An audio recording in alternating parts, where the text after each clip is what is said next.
துளாராசி விசா நட்சத்திரம். ஸோ ஒர்க்கில் ப்ராப்ளம், அது போக வந்து திருமண பிளான் வேறு போய்கிட்டு இருக்குது. 2026 பண்ணலாமா இல்லை 2027 பண்ணலாமா அப்படின்ற ஒரு கேள்வி வேறு உங்களுக்கு ஓடிக்கிட்டு இருக்கு. ஸோ இப்போ துளாராசி அப்படின்னு வரும்போது வந்து உங்களோட ஜனன ஜாதத்தில் சனி தசையை நடத்திக்கிட்டு இருக்கிறாரு. சனி தசையில் குரு புத்தி இப்போதைக்கு நடந்துகிட்டு இருக்குது.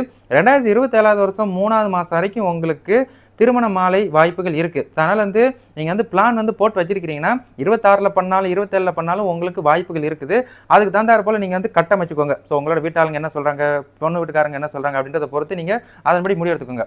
இது வந்து உங்களுக்கு வந்து ஸ்டில் வாய்ப்புகள் இருக்குது குரு புத்தியை நடத்துறதுனால. ரெண்டாவது வந்து உங்களோட ராசிக்கு வந்து தொழில் ஸ்தானத்தில் வந்து ஏன் இவ்வளோ நாள் பிரச்சனை அப்படின்ற ஒரு கேள்வி உங்களுக்கு இருந்துகிட்டே இருக்கும். ஸோ இது வரைக்கும் வந்து உங்களுக்கு ராசிக்கு வந்து 10ல் வந்து உங்களுக்கு சூரியன். ஸோ இன்றைக்கி வந்து ஆல்ரெடி வந்து சூரியன் ட்ரான்ஸ்ஃபர். ஸோ ஆவணி மாதம் பிறந்துருச்சு. சூரியன் வந்து ராசிக்கு 11ல் லாபாதிபதி ஸ்தானத்தில் வந்துட்டார்.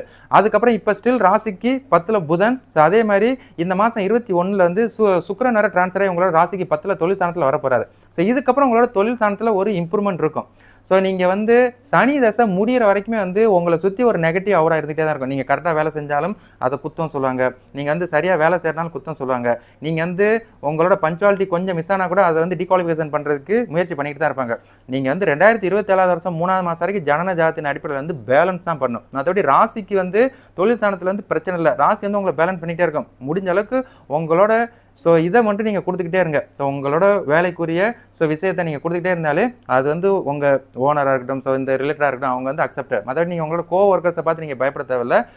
நீங்கள் வந்து உங்கள் வேலை வந்து நீங்கள் ஒன்று இருந்தாலே சிறப்பு. மற்றபடி ராசிக்கு வந்து சனி தசை ஓடிக்கிட்டு இருக்குது ஜனன ஜாதத்தில். சனி தசை முடியணும். அதுபோல் வந்து ராசிக்கு வந்து குரு பார்வையில் ராசி ஸ்டில் இருக்குது. அடுத்த வருஷம் 5வது மாதம் வரைக்கும் உங்களை பேலன்ஸ் பண்ணுறக்கூடிய வாய்ப்புகள் இருக்குது. இவ்வளோ தான் உங்களுக்குரிய விவரம். நீங்கள் வேலை கரெக்டாக செஞ்சுக்கோங்க. அதேமாதிரி வந்து திருமணத்துக்குரிய முயற்சிகள் உங்களுக்கு 2027 வருஷம் 3வது மாதம் வரைக்கும் வாய்ப்புகள் இருக்குது. அது எப்பன்றதை கரெக்டாக முடிவு பண்ணிக்கிறது உங்கள் கையில் இருக்குது அப்படின்றத ஞாபகப்படுத்திக்கிறேன் உங்களுக்கு. சரிங்களா?